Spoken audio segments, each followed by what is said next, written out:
First of all, when the Sun was formed, approximately 71% of its mass consists of hydrogen, 27% of helium, and the remaining 2% of heavier elements such as carbon, oxygen, iron, and etc. These numbers describe the Sun's initial chemical composition and they align with the theory of stellar formation. When the Sun was formed, it started with roughly 10 to the power of 57 hydrogen atoms.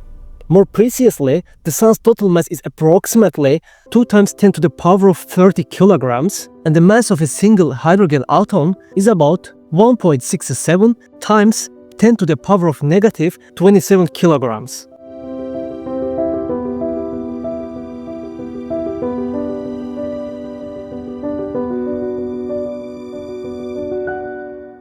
Based on this, calculations indicate that the Sun started with approximately 10 to the power of 57 hydrogen atoms.